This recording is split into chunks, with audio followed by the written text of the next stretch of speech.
Hoy estamos acá para denunciar que el gobierno de Javier Milei prometió que iba a ir contra la casta, que la casta política era la que iba a pagar el costo de la crisis que estamos viviendo y finalmente implementó un plan de guerra. Es muy serio lo que está ocurriendo. Amedrentamientos arriba de colectivos, arriba de trenes, interpelando a la gente para que diga si es un manifestante o no. La palabra manifestante ha pasado a ser no una descripción de lo que uno hace, sino una acusación por parte del gobierno. Esto es gravísimo, están tratando de implementar un estado de excepción. En los viejos ordenadores había un botón que se llamaba Reset.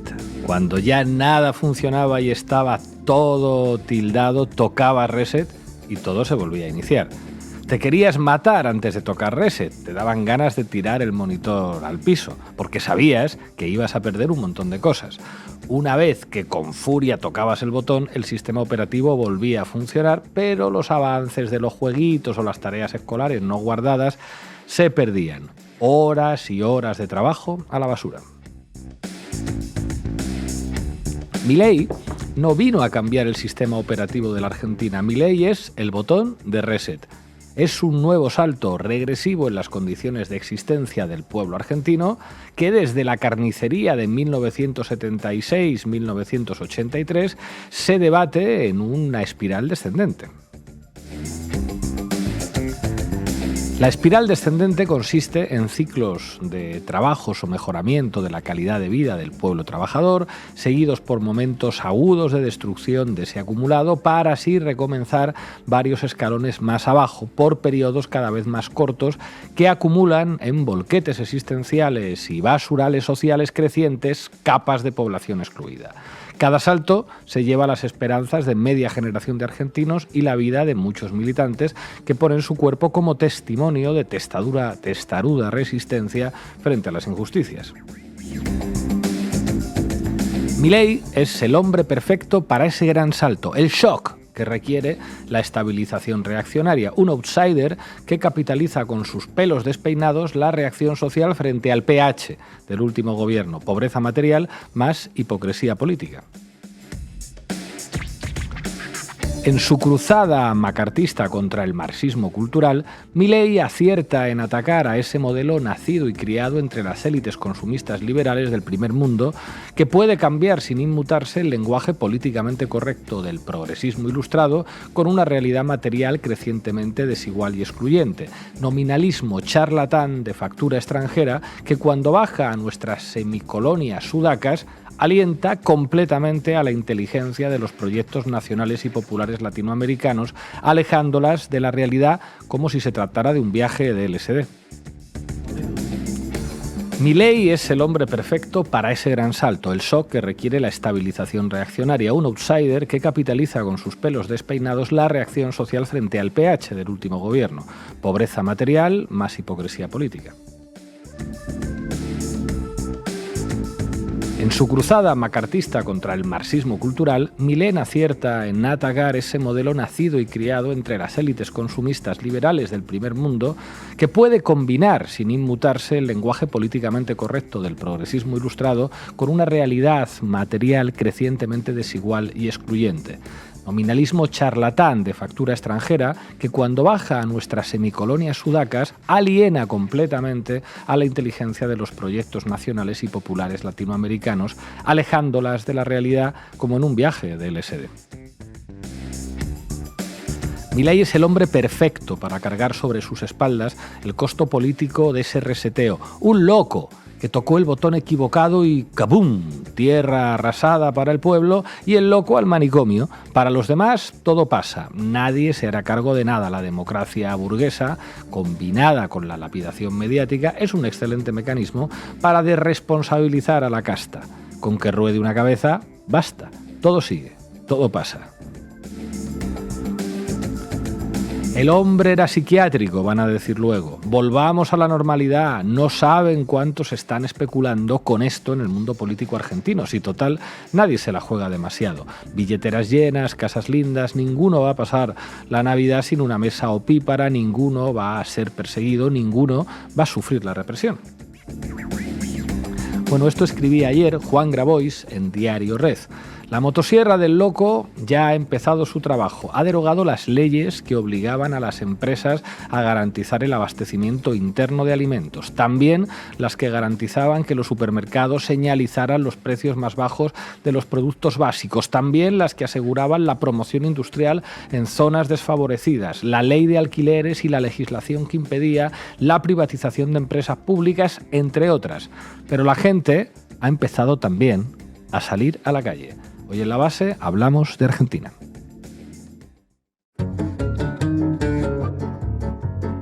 La Base, con Pablo Iglesias, Sara Serrano, Manu Levín e Ina Afinogénova. Bueno, hoy en La Base hablamos de Argentina, poco más de 10 días con Milei en la presidencia de la República, y estamos viendo un desmantelamiento acelerado, no ya de la legislación de protección social existente, sino de la propia democracia argentina. ¿Qué nos tienes preparado, Sara Serrano? Bueno, vamos a ver cómo se desarrolló la jornada de ayer en Argentina y las reacciones políticas que hubo a este macro decreto que ha anunciado Milei. ¿Y quién se va a sentar hoy en el banquillo? Bueno, hoy vamos a ampliar un poco el foco en esta sección para, más allá de la prensa, digamos, para ver toda una campaña represiva, que es ante todo una campaña de comunicación que está protagonizando Milei y que, por supuesto, cuenta con el concurso de los grandes medios de comunicación. ¿Y hoy dónde volamos, Afinogénova? Bueno, volamos ahí a la Argentina y vamos a ver más de cerca algunas de las medidas enfocadas contra esa casta, que son los trabajadores, los niños, los pobres, etcétera, etcétera. Hoy vamos a conectar, lógicamente, con Buenos Aires, con nuestros compañeros de Canal Red, Daniel Toñetti y Alfredo Serrano. Arrancamos, Xavi. La Base de datos. Informa Sara Serrano. Pues informa. Se arrancó la motosierra desde el Salón Blanco de la Casa Rosada y rodeado de sus ministros. El presidente de Argentina, Javier Milei, anunció anoche el desguace del Estado argentino, un paquete de más de 300 reformas aprobadas de golpe, en un solo decreto y sin gradualismos. Milei es consciente de que el tiempo juega en su contra y que puede perder el voto de confianza que le han dado los argentinos en las urnas, y por eso ha decidido pisar el acelerador.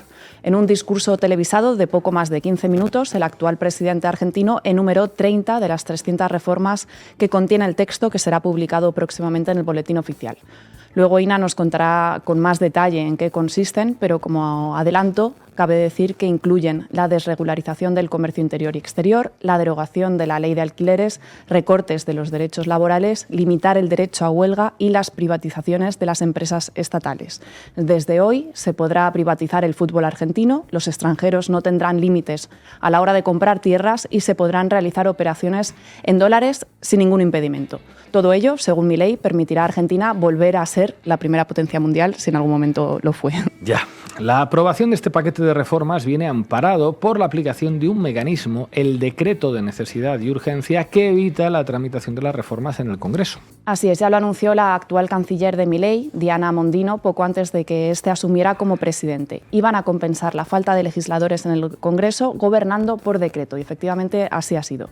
Sin embargo, muchos juristas han señalado que el DNU aprobado por Milei es inconstitucional y atenta directamente contra la división de poderes. Según el artículo 99 de la Constitución Nacional Argentina, cito textualmente, el Poder Ejecutivo no podrá en ningún caso, bajo pena de nulidad absoluta e insanable, emitir disposiciones de carácter legislativo. Solamente cuando circunstancias excepcionales hicieran imposible seguir los trámites ordinarios previstos por la Constitución para la sanción de las leyes, y no se trate de normas que regulen materia penal, tributaria, electoral o de régimen de los partidos políticos, el presidente de la Nación podrá dictar decretos por razones de necesidad y urgencia, los que serán decididos en acuerdo general de ministros, que deberán refrendarlos conjuntamente con el jefe de gabinete de los ministros.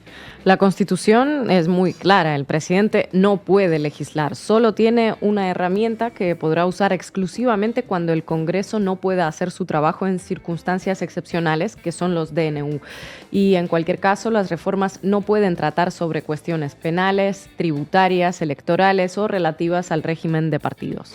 El decreto de necesidad y urgencia presentado por el Gobierno considera que la República Argentina se encuentra atravesando actualmente una situación de inédita gravedad, generadora de profundos desequilibrios que impactan negativamente en toda la población, en especial en lo relativo a lo social y a lo económico, y responsabiliza además a la herencia recibida, especialmente como consecuencia de decisiones intervencionistas de la situación de emergencia.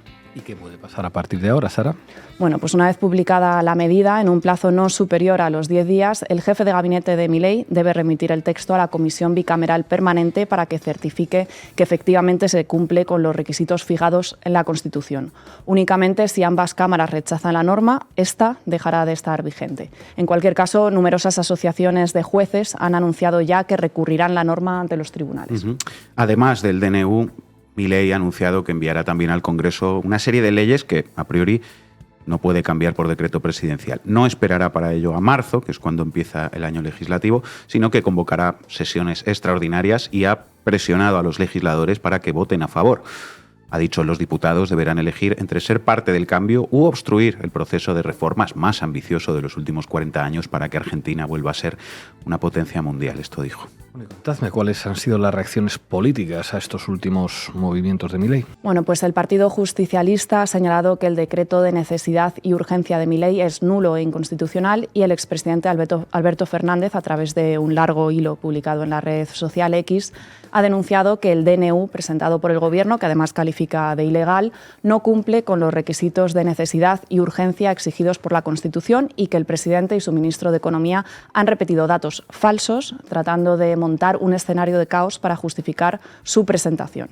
Además, ha señalado que la aplicación del paquete de reformas provocará graves efectos económicos y sociales. Abre indiscriminadamente las importaciones, pone en riesgo el ambiente y nuestros recursos naturales, desregula el sistema de salud y precariza el trabajo y restringe derechos. Esto es lo que ha dicho Alberto Fernández. La República está en riesgo, ha concluido.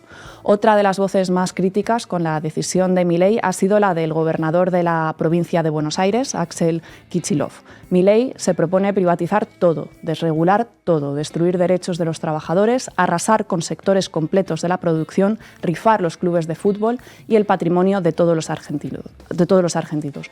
Todo esto sin pasar por el Congreso, que podría sesionar y discutirlo.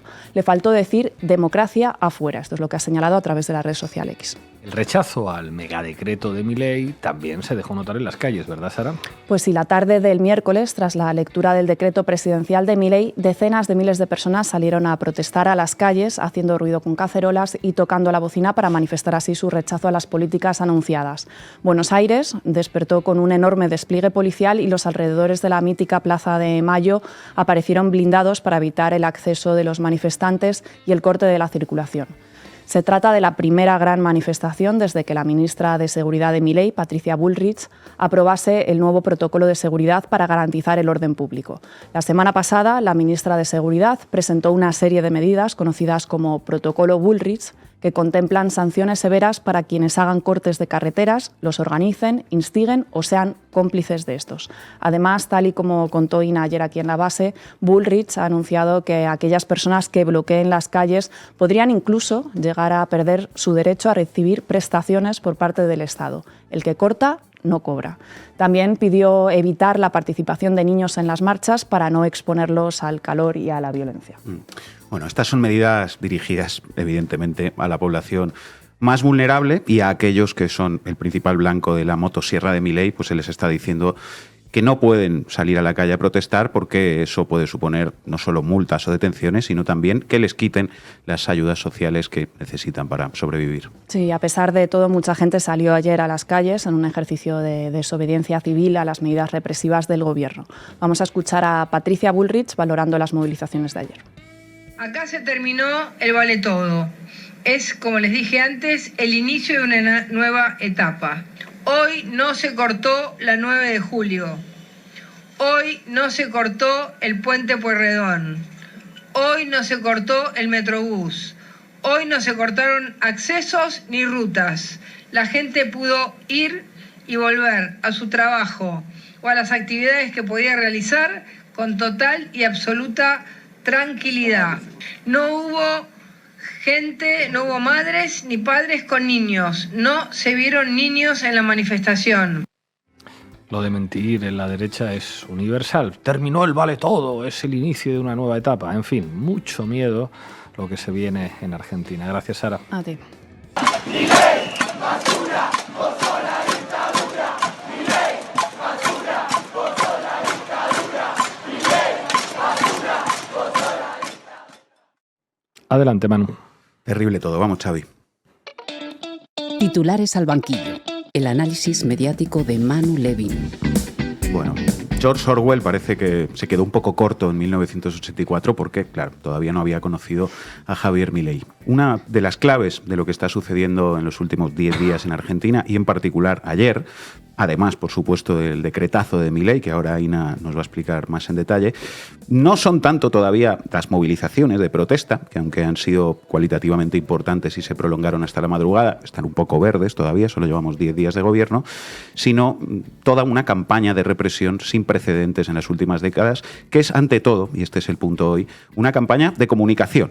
Una campaña de comunicación con tintes brutalistas y distópicos y surrealistas. Así que hoy vamos a ampliar un poco el foco en esta sección, lo decía al principio, más allá de la prensa, y vamos a hablar de esta militarización y de esta buquelización de la comunicación política de Milei en Argentina y de toda esta campaña que se está propagando desde el gobierno, en colaboración, ahí sí, con la derecha mediática. Pues vamos con ellos. ¿Por qué decimos que Orwell se quedó corto, Manu? Pues os cuento. Vamos a ver primero los mensajes del poder político y a continuación vamos a ver cómo los poderes mediáticos aliados de Milei refuerzan y amplifican toda esta doctrina del shock represivo. Este pasado domingo, solo 7 días después de asumir el cargo de presidente, ya empezamos a ver por dónde van a ir los tiros en la comunicación securitaria represiva de Javier Milei. El presidente de la República se desplazó a Bahía Blanca, una ciudad del sur de la provincia de Buenos Aires que ha sufrido un temporal con tornados que ha dejado 13 muertos, 14 heridos y numerosos destrozos, y apareció vestido con un uniforme militar de combate. Todo un despliegue de imagen para al final decirles a los bahienses que el Estado no va a poner un peso para hacer frente a los daños del temporal y que se las tendrán que arreglar ellos solitos. Ánimo, que van a salir adelante, les dijo. Así es. Lo destacó, por ejemplo, el periodista Atilio Borón. El look Zelensky adoptado por el gobierno de Javier Milei. ¿Alguien puede explicarme qué sentido tiene andar con un uniforme militar de combate? Y más importante, en Bahía Blanca Milei les dijo a los damnificados que tendrán que arreglarse con sus propios recursos. ¿Para eso fue?, se preguntaba Atilio Borón. Pues la respuesta es sí. Para eso fue, justo para eso fue, porque aquí la respuesta política ejecutiva, las medidas que pudiera adoptar del gobierno de Milei ante este temporal eran lo de menos. De hecho, no ha adoptado ninguna. Lo importante era la respuesta comunicativa. Lo que se buscaba era precisamente esa imagen. Milei, vestido con un uniforme militar, era lo único que se estaba buscando. Bueno, esta fue la primera señal, como decía, de una estrategia muy evidente, una estrategia que es ante todo comunicativa, insistimos, que ayer eclosionó por completo. Mientras cientos de agentes de las 5 fuerzas federales desfilaban por el centro de Buenos Aires, con la Policía Federal además interviniendo directamente en las protestas en lugar de la policía de la ciudad, Javier Milei en persona y acompañado de medio gabinete y con ese gesto que se le está poniendo de villano de Marvel, seguía en directo el operativo desde un centro de mandos con un montón de pantallas, en las que, por cierto, pudo ver en directo con sus propios ojos el fracaso del tan cacareado protocolo Bullrich, porque el tráfico se cortó durante varias horas en varias avenidas, por mucho que dijera Bullrich en esa rueda de prensa que hemos escuchado.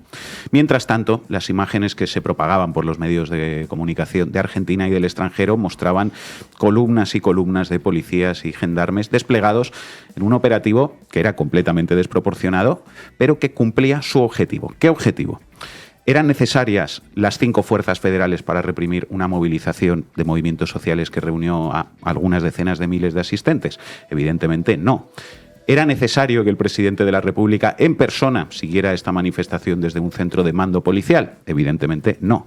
¿El objetivo era que no se cortara el tránsito y se garantizara la libre circulación, como había anunciado Bullrich? Evidentemente no, y de hecho, insisto, el tráfico sí se cortó y también por parte de la propia policía. El objetivo de todo esto no era otro que esta imagen, lo que pasaba realmente en esas calles de Buenos Aires, el despliegue policial, el presidente en el centro de mandos.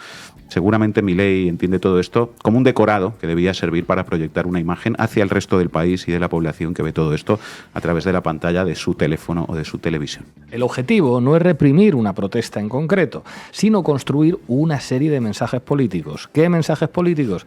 Pues un mensaje de disciplinamiento general y preventivo a todos los sectores de la oposición social y política al gobierno de Milei. La construcción de una imagen del presidente, como diría Cúneo, a lo Bukele. Y la construcción de un enemigo público, los piqueteros, los sindicalistas, los movimientos sociales, los zurdos. De eso va todo esto, exactamente, de comunicación, de espectacularizar la represión contra los piqueteros, los sindicalistas, los movimientos sociales y los zurdos, como dice Sara. Atención a algunas cosas que pasaron ayer como parte de toda esta dinámica. Empezó la represión, empezó la requisa militar. Buena suerte. ¿No nos van a pedir los documentos? Sí, mejor.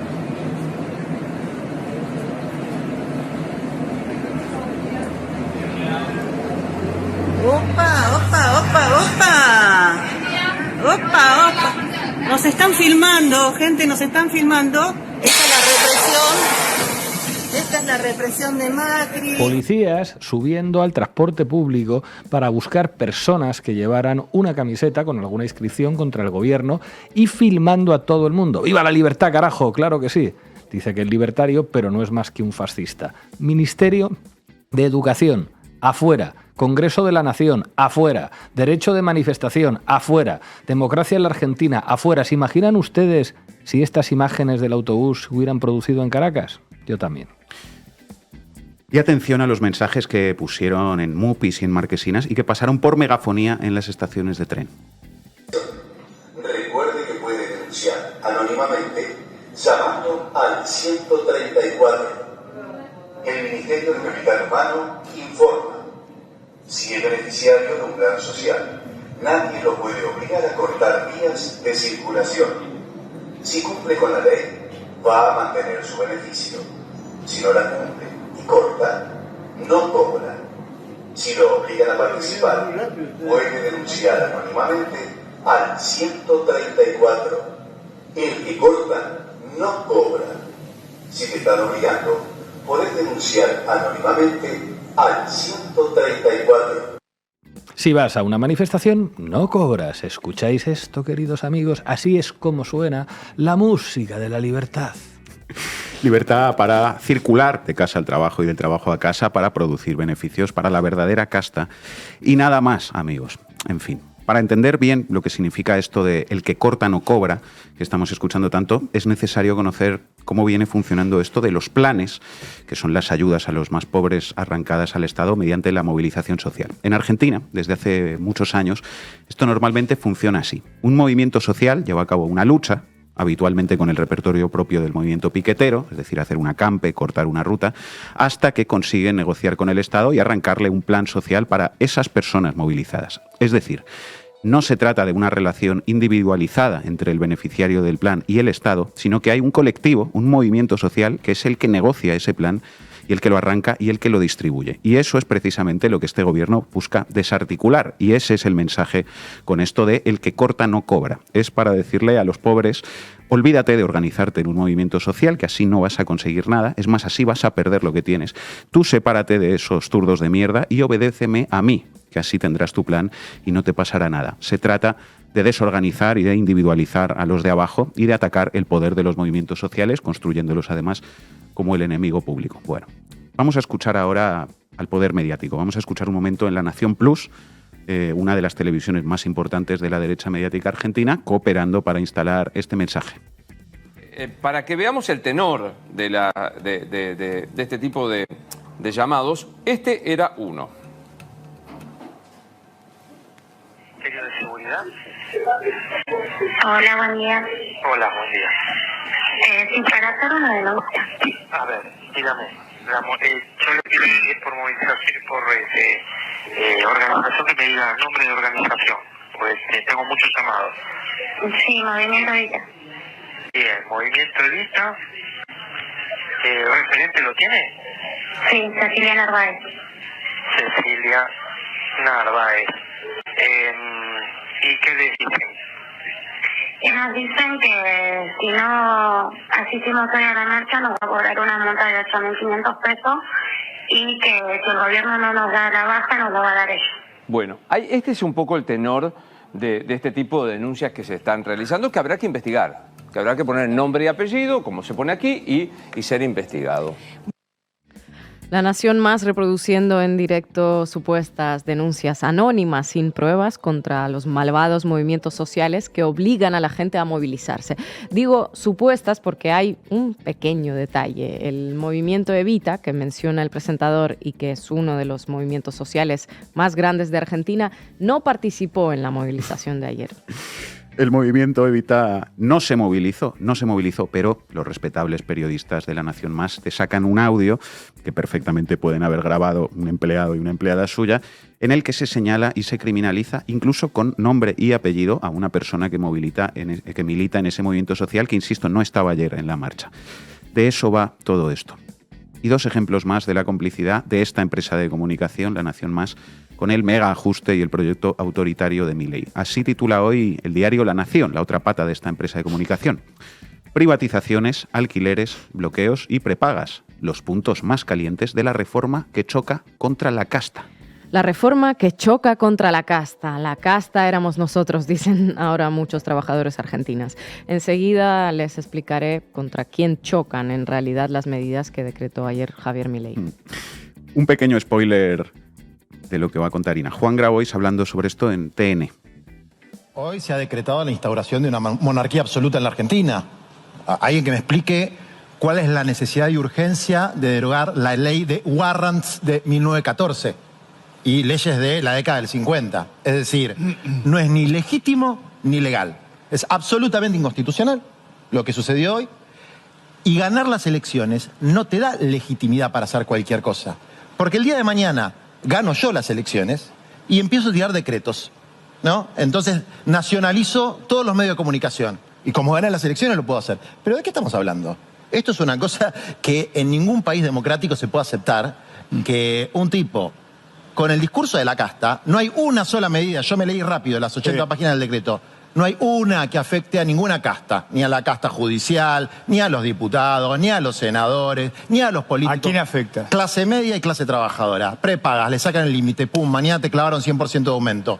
Con la devaluación del 115%, el pass-through, que es el paso de la devaluación a la inflación, los mercados responden bárbaros, salvo un mercado, que es el que tengo yo en la esquina de mi casa, y el supermercado, donde estaba pésima la inflación que había antes, pero ahora vamos a dar la inflación anual que tuvimos durante el año pasado en 3 meses, 100% de inflación, sin ajustes salariales. Entonces, fue una mentira que iban a ajustar a la casta. Yo a la casta la veo chocha, ¿eh? Todos con guita, todos con sueldo, una monarquía absoluta y aparte rodeado de los más conspicuos miembros de la casta, como Patricia Bullrich, que estuvo de ministra en 2 fallidos gobiernos. Así que me parece que fue una estafa al pueblo argentino y a sus propios votantes.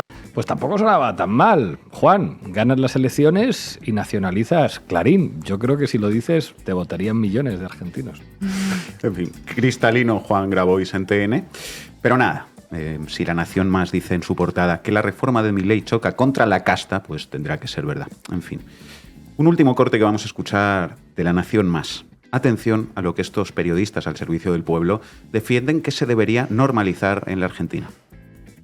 Uno recortará la plataforma para ver películas, otro recortará el auto, no lo uso más, y otro, y ese es el que está grave, dirá no hay desayuno o no hay almuerzo. Obviamente. Una comida por día. Obviamente. O sea, en distinto nivel, todos estamos recortando. Y el que se recorta Todos. más adentro de su casa dice, bueno, hago una... Esto te digo porque lo escuché, clase media, ¿eh? Sí, claro, sí. Hago una comida fuerte en el día para todos. Bueno. Una comida fuerte, Y que en después lo general que queda, elijo la noche sanguchito, para claro. que los chicos se vayan, viste, a la cama y Sí, descansen sí. mejor. Sí. Y después, durante el día, y vamos viendo. Es así, es una realidad. Hay que aceptarlo, no nos tiene que dar vergüenza. Decir, mirá, me estoy ajustando en un montón de cosas. Y está bien. Y se terminó, y es así. Todos nos ajustamos. Yo dejo de escribir con mi pluma estilográfica y tú dejas de comer y solamente comes una vez al día una comida fuerte. Hay que normalizar que una familia coma una vez al día, no pasa nada. Es una ideaca. Por ejemplo, ¿podrían comerse a un periodista de estos de La Nación Más? Eso sí, la cara mejor no, que debe estar durísima, pero... Cómete a los periodistas para luchar contra el hambre. Un periodista da para mucho, da más que un cerdo. Puedes sacar de ahí comida para un año. Lo están pidiendo a gritos, desde luego. Vamos a escuchar, por último, como ejercicio de memoria histórica, cómo acabaron en 2001 los referentes de Milei, como Domingo Cavallo, el mejor ministro de Economía de la historia, según el propio Milei, tras arruinar Argentina. Corte de la televisión pública con un joven Eduardo Feynman. Dale, Xavi. El secretario de Seguridad se llama Matov, estuvo 8 horas desaparecido. El hombre encargado de la seguridad en la República estuvo desaparecido. Mataron a 4 personas en la República hoy. A 4 personas mataron hoy. Hasta el momento 6. Se sumaron 2 más. Creo que si De la Rúa quiere un poco al país, tiene que... ¿Sabés que a De la Rúa hoy un colaborador le preguntó... dar un paso al costado. Un colaborador le preguntó a De la Rúa hoy a la tarde... Presidente, ¿usted va a viajar mañana a Uruguay? Porque tiene el viaje a Uruguay. ¿Recuerda que tiene que viajar a Uruguay mañana y pasado por hoy y mañana? Sí. Bueno, si se complica no voy. Señores, perdón. Está en estos momentos renunciando Domingo Cavallo. Muy bien. Vale, señores, pero supongo que irá preso directamente, ¿no? Bueno, esperemos. Señores, acaba de renunciar, le está llevando en este momento... Yo aplaudo.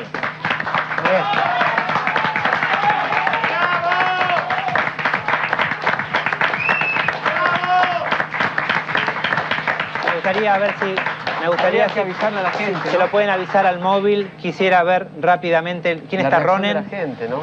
Ronen o en el Congreso. Bueno. Ronen, sí, por favor, me gustaría que lo comentes. Sí, aquí justamente lo que estábamos haciendo era eso, ¿no, Daniel? Comentándolo entre la gente, y es la alegría, el aplauso que ha surgido de la gente espontáneamente al enterarse de esto, de esta novedad de que ha renunciado hace instante Domingo Cavallo, y la gente lo ha tomado con alegría, están festejando, Daniel, esa es la realidad. Cuidado, Javier, que no se te vaya la mano provocando al pueblo argentino, que al final acabas como tu admirado Cavallo y como De la Rúa. Gracias, Manu. Facho libertario lo llamamos nosotros, un gobierno de ultraderecha que prometió dolarizar el oro y el moro y hoy ha devaluado la moneda y la gente no puede comer. Afino Génova, vamos con todo. ¿Para qué me invitan? El análisis internacional de Ina Afino Génova. Bueno, como habíamos dicho, esta noche en cadena nacional, Javier Milei derogó la clase trabajadora, el poder legislativo y, en última instancia, la democracia misma. Su decreto de necesidad y urgencia de 30 puntos, bueno, la única urgencia y la necesidad que parece haber tenido es la de los empresarios ansiosos por empezar a hacer negocios con el patrimonio de los argentinos, porque esos anuncios a lo que abren la puerta es, en primer lugar, a un gran remate o subasta de las riquezas del país para privados en detrimento de los ciudadanos y, en segundo lugar, a la desaparición de la clase trabajadora. Vamos a desgranar las medidas más llamativas, por decirlo suavemente, que anunció esta noche. ¿Por qué hablamos de ataque a la clase obrera? Como había adelantado Sara, hay un brutal recorte de los derechos laborales, casi que podríamos hablar de una suerte de reforma laboral neoliberal aprobada mediante un decretazo sin preguntar a nadie, eso sí, por un gobierno, como ha dicho Grabois, que tiene absoluta legitimidad, lo cual no quiere decir que pueda hacerlo todo pasando del Congreso absolutamente.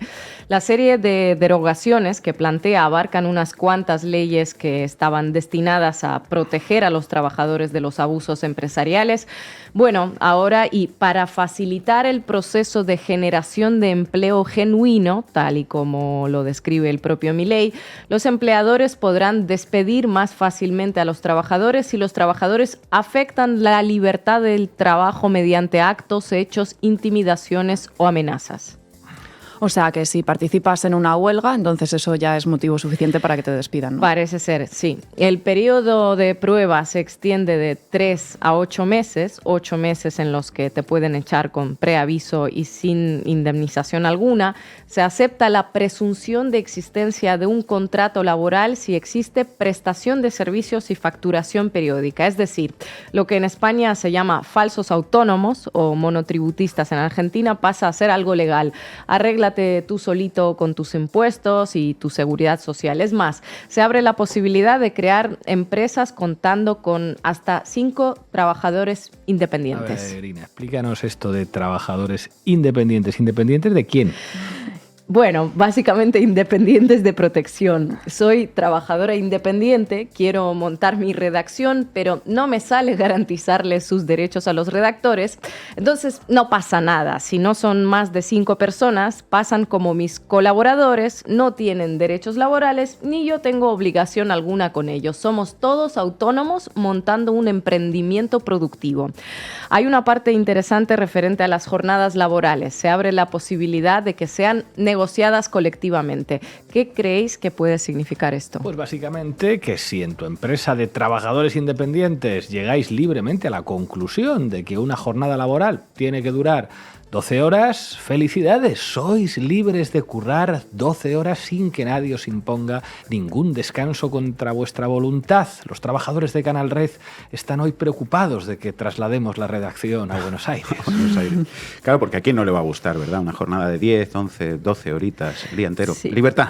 De hecho, no, el día entero, ojo, porque se regula, Manu, ¿eh? Ah. El único límite que se establece es que el descanso entre jornada y jornada dure 12 horas. Pero lo demás se decide entre colegas, que son todos independientes y libres. Y claro, si se decide colectivamente con una jornada normal, dura 12 horas, las horas extra como entidad dejan de existir.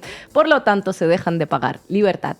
Ayer ya les adelanté también que a partir de este decreto, las indemnizaciones por despido, en caso de que sea una empresa real y no un emprendimiento de 5 personas independientes, se sustituyen por fondos a consideración del empleador. Bien, es una opción que introducen. Primero reducen la indemnización por despido y por antigüedad y ofrecen algo llamado fondos de cese laboral, un monto que estará siempre a cargo de la buena voluntad del señor empleador. Es decir, que si el señor empleador no paga las indemnizaciones por despido, pues no se le va a multar porque se eliminan las multas.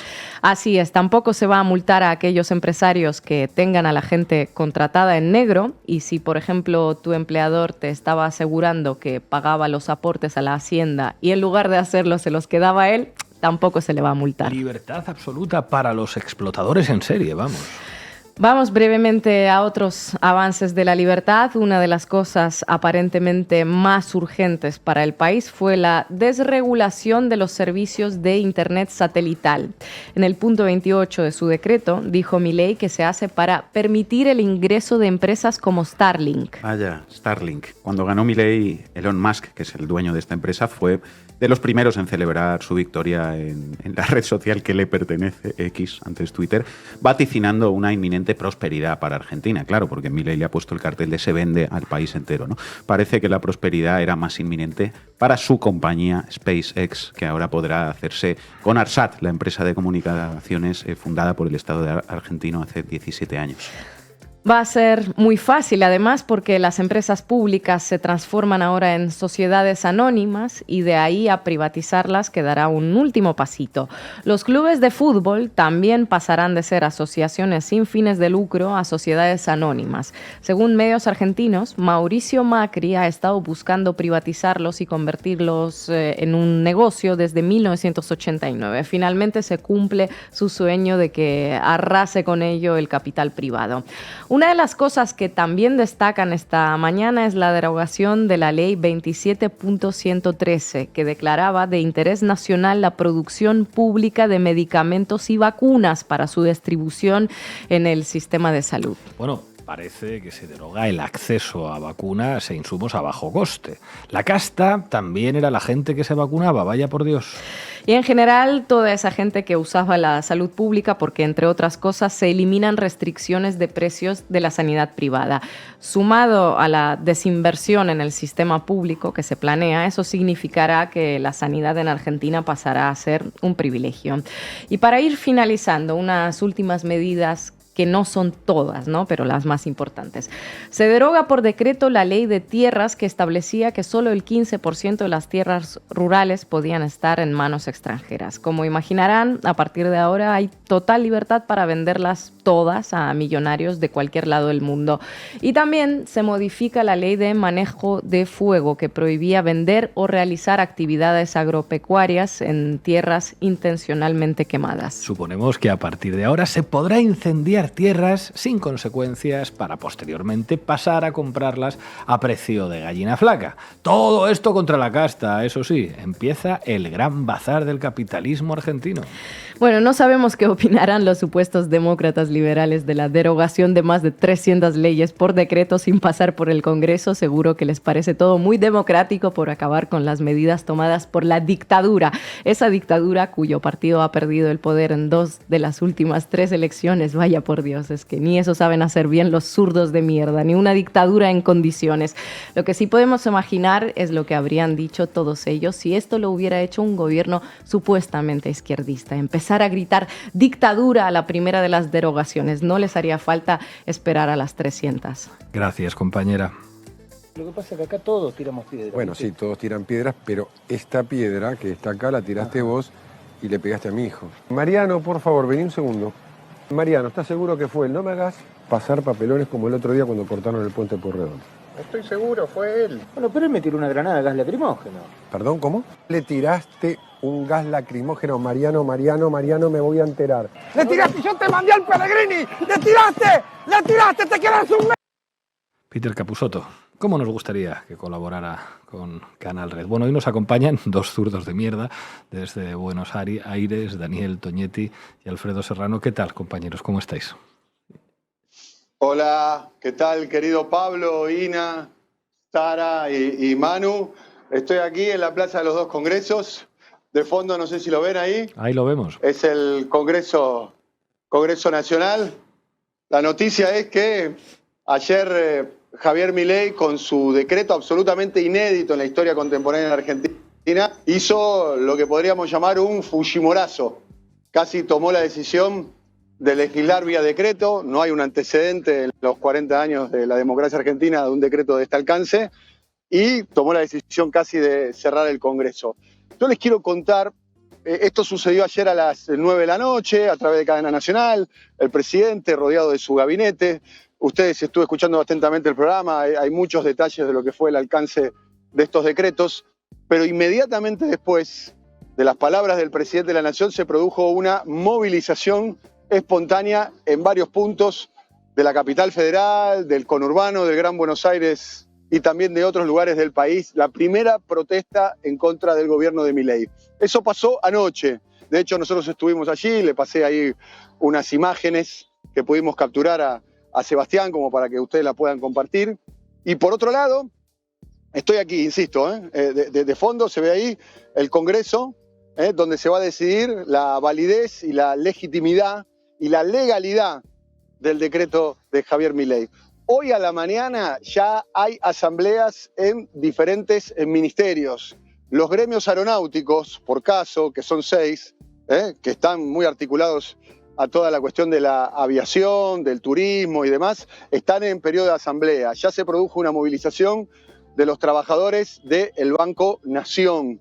Hoy, en el Congreso, atrás mío, en este edificio, al mediodía, calculemos que en algunos minutos va a empezar una reunión entre los diputados de Unión por la Patria con la CGT y con el resto de las centrales obreras. La CGT se va a movilizar, se empieza a especular con la posibilidad de un paro nacional. Esto es lo que pasó en Buenos Aires, en Argentina, desde la noche del anuncio del decreto hasta ahora, Pablo.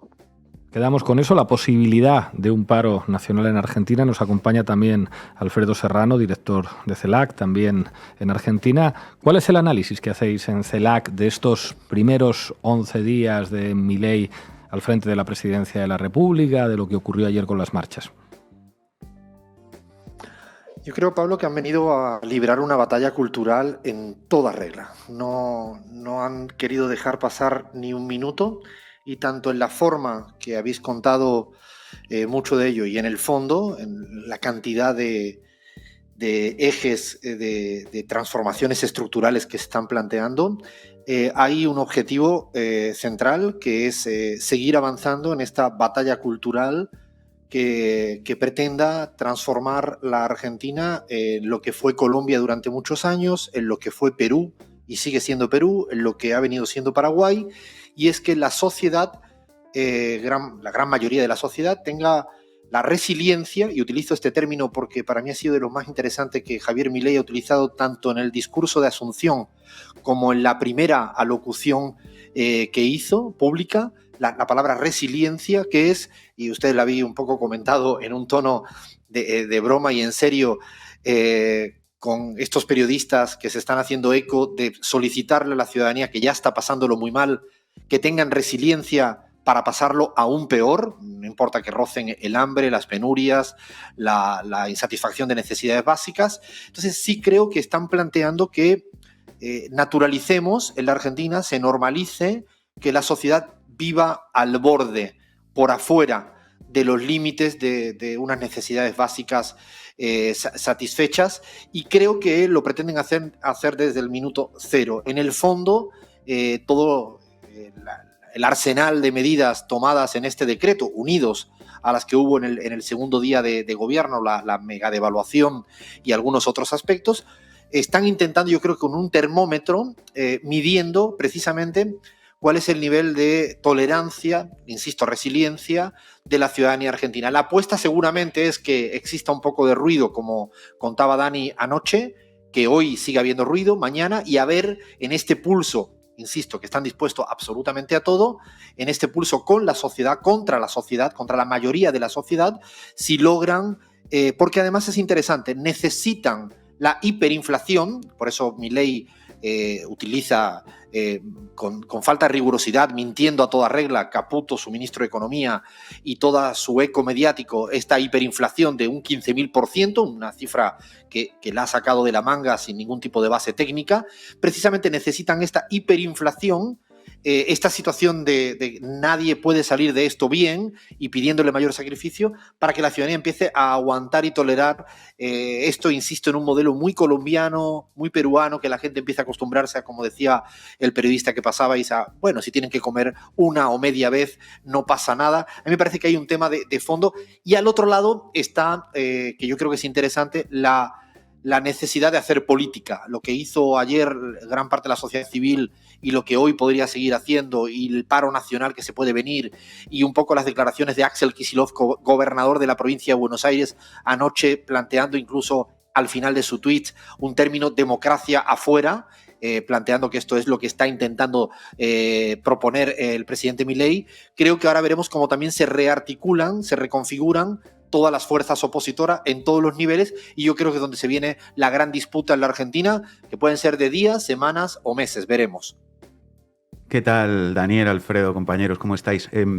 Justamente sobre esto último que decías, Alfredo, de cómo se va a reconfigurar, digamos, la oposición al gobierno Milei, te quería preguntar por esto, porque ahora, bueno, parece que no está muy claro quién conduce, ¿no?, del otro lado, después de la derrota de Massa, y no sé si, aunque es difícil hacer pronósticos todavía, pero ¿cómo pensáis que se va a reconfigurar ese espacio, digamos, del peronismo más progresista o de la izquierda, y si consideráis que hay, bueno, digamos que puede haber un relevo, puede surgir alguna figura vieja o nueva que pueda, bueno, liderar una alternativa política a Milei, porque ahora, bueno, es evidente que el malestar social puede crecer, incluso puede estallar, pero faltaría, digamos, a nivel político una alternativa clara, ¿no?, a lo que representa Milei. ¿Cómo lo veis?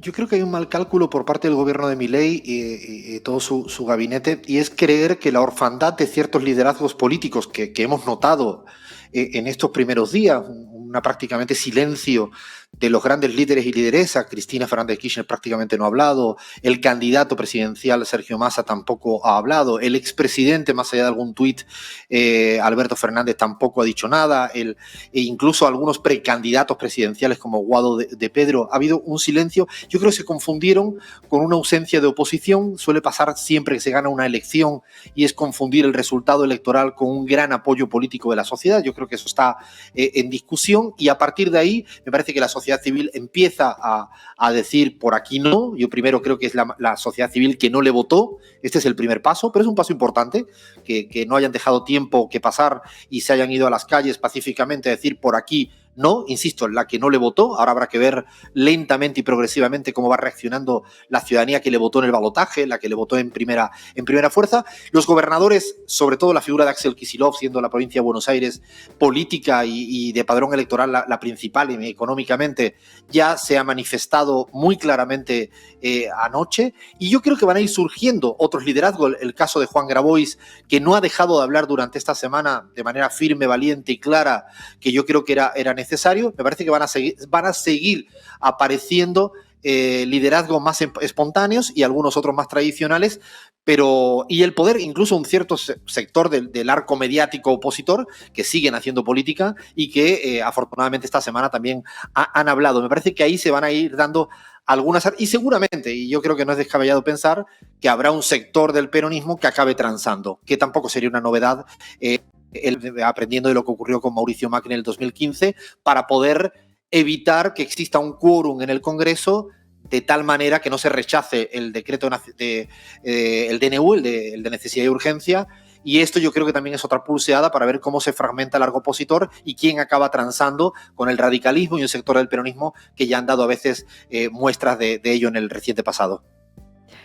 ¿Qué tal, Dani? ¿Cómo estás? Te quería preguntar si existe algún tipo de mecanismo para que ese decreto sea declarado nulo, anticonstitucional. Ya sé que eres periodista y no abogado, pero a lo mejor ya te has informado y sabes cuál es el proceso a seguir y si se va a dar alguna suerte de proceso en esa dirección. Bueno, con mi dedo estoy señalando en el lugar donde se va a definir esto, Ina, que es en el Congreso de la Nación. Los decretos de necesidad de urgencia están reglamentados por una ley que impulsó la legisladora Cristina Fernández de Kirchner, cuando era legisladora, por cierto, y necesitan de la derogación de este decreto, que sean rechazados por ambas cámaras, por la Cámara de Diputados como por la Cámara de Senadores. Eso es que tiene lo que tiene que suceder. Si una de las cámaras o ninguna de las cámaras no se manifiesta en contra del decreto, el decreto queda vigente. O sea, se necesita una acción política no solo de la oposición formal, lo que sería el peronismo, el Frente de Todos, el kirchnerismo, sino de otros aliados. Hay una cuestión elemental. Un partido, el partido de la coalición cívica, que pertenecía hasta hace poco a Juntos por el Cambio, a lo que era el partido del macrismo, en el día de ayer se manifestó en contra. Para mí va a ser determinante en el terreno de las especulaciones, Ina, el papel que puede llegar a tomar el radicalismo y los gobernadores, teniendo en cuenta que este decreto está teniendo muchos rechazos en términos políticos. Con respecto a la oposición, me gustaría agregar algo con respecto a la pregunta de Manu. En mi opinión, ese lugar todavía está vacante. Hoy por la noche rompe el silencio por primera vez después de las elecciones Sergio Massa. Por ahora no hay manifestaciones públicas importantes de Cristina, y esto es importante para decir, en la manifestación de ayer volvió la consigna del año 2001, que se vayan todos. Es una de las consignas que volvió de alguna manera a replicarse en la movilización del día de ayer, Ina. Estamos aquí, muchísimas gracias Daniel, muchísimas gracias Alfredo. Llegamos al final y recordando que se vayan todos, vamos a retomar un tema que queríamos poner hace mucho aquí en la base. Se viene el estallido de Bersuit Vergarabat. Hasta mañana en el tablero, en Noticias Básicas, y hasta el lunes otra vez en la base.